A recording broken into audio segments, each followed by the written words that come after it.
आज भारत पाकिस्तान में फिर होगी डीजीएमओ स्तर की बातचीत। सीजफायर को आगे बढ़ाने पर होगी चर्चा। दोनों ही देशों के बीच 10 मई को हुआ था सीजफायर। इसके बाद 12 मई को सीजफायर को 14 तक बढ़ाने पर बनी थी सहमति। 14 मई को फिर 18 मई तक बढ़ाया गया सीजफायर। अब एक बार फिर इस पर होगी बात। पाकिस्तान की तरफ से की गई शांति वार्ता की अपील। पाकिस्तान के पीएम शहबाज शरीफ ने माना भारत के हमले में नूर खान एयरबेस सहित कई एयरबेस हुए तबाह। आज भी अमेरिका दौरे पर रहेंगे केंद्रीय वाणिज्य मंत्री पीयूष गोयल। प्रस्तावित द्विपक्षीय व्यापार समझौते पर अमेरिकी समकक्षों के साथ करेंगे चर्चा।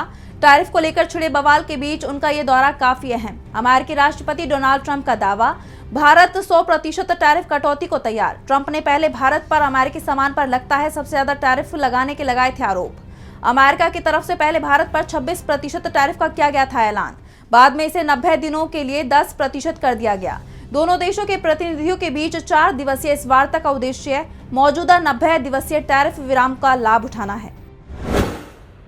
अमित शाह के गुजरात दौरे का दूसरा दिन, कई परियोजनाओं का करेंगे उद्घाटन। सुबह 10:30 बजे शाह कार्यक्रम में करेंगे शिरकत। विकसित भारत के निर्माण में सहकारिता की भूमिका विषयक महासम्मेलन में होंगे शामिल। गुजरात राज्य सहकारी संघ द्वारा किया गया आयोजित मेहसाणा जिले में विविध उद्घाटन कार्यक्रमों में करेंगे शिरकत। केवीआईसी योजनाओं के लाभार्थियों से भी करेंगे संवाद। नगर निगम के विभिन्न विकास कार्यों का करेंगे उद्घाटन व शिलान्यास। बिहार की राजनीति में बड़ा उलटफेर करने की तैयारी में प्रशांत किशोर। सीएम के गृह गांव कल्याण बिगहा से शुरू करेंगे हस्ताक्षर अभियान। जनसुराज हस्ताक्षर अभियान के तहत घर घर जाएंगे कार्यकर्ता।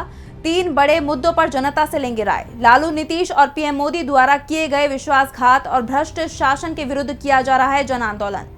10 जुलाई तक चलाया जाएगा अभियान। 1 करोड़ लोगों के हस्ताक्षर कराकर 11 जुलाई को राज्यपाल और मुख्यमंत्री को सौंपेंगे ज्ञापन। जनसुराज का अभियान आने वाले चुनावी माहौल में ला सकता है बड़ा बदलाव।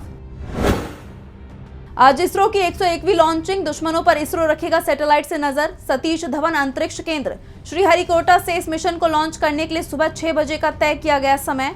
ये इसरो का 101वां प्रक्षेपण होगा। पृथ्वी की निगरानी क्षमताओं को बढ़ाएगा ये मिशन। विशेष रूप से भारत के सीमावर्ती क्षेत्रों की हाई रिजोल्यूशन रडार इमेजरी करेगा प्रदान।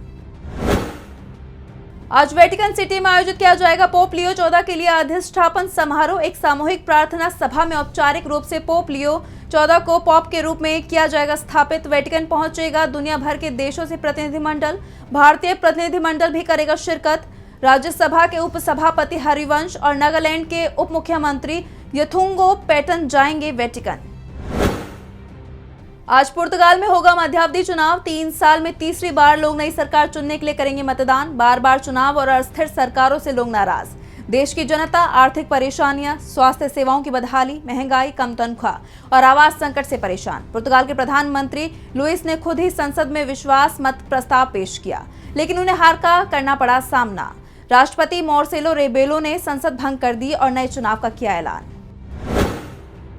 आज आईपीएल 2025 के खेले जाएंगे 2 मुकाबले। जयपुर के सवाई मानसिंह स्टेडियम में राजस्थान रॉयल्स और पंजाब किंग्स के बीच दोपहर 3:30 बजे पहला मैच। वहीं दिल्ली के अरुण जेटली स्टेडियम में दिल्ली कैपिटल्स और गुजरात टाइटंस के बीच शाम 7:30 बजे से शुरू होगा दूसरा मैच।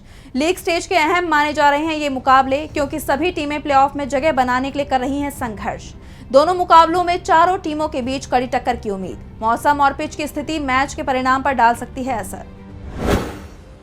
आज से श्रद्धालुओं के लिए खुलेंगे रुद्रनाथ मंदिर के कपाट। उत्तराखंड के चमोली जनपद में स्थित है ये मंदिर समुद्र तल से लगभग 3600 मीटर की ऊंचाई पर रोडोडेंड्रोन और अल्पाइन चरागाहों के घने जंगलों में बसा है मंदिर। प्राकृतिक चट्टान से बना रोडोडेंड्रोन और अल्पाइन चरागाहों के घने जंगलों के बीच है ये मंदिर।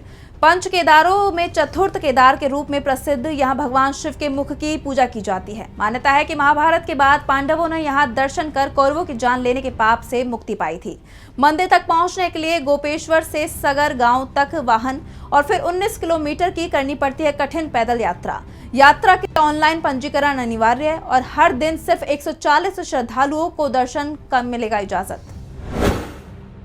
आज उत्तर पश्चिम राज्यों जैसे पंजाब, हरियाणा, दिल्ली, उत्तर प्रदेश और राजस्थान में गर्म और शुष्क मौसम की जताई जा रही है उम्मीद। तापमान 40 से 44 डिग्री सेल्सियस तक पहुंचने का अनुमान। गुजरात और मध्य प्रदेश में भी जारी रहेगा गर्मी का प्रकोप, लेकिन कुछ इलाकों में हो सकती है हल्की बारिश। पूर्वोत्तर भारत जैसे असम, मेघालय और अरुणाचल प्रदेश में भारी बारिश और गरज चमक के साथ बौछारों का अनुमान। दक्षिण भारत के राज्यों जैसे केरल, कर्नाटक और तमिलनाडु में जारी रहेगी प्री मानसूनी बारिश।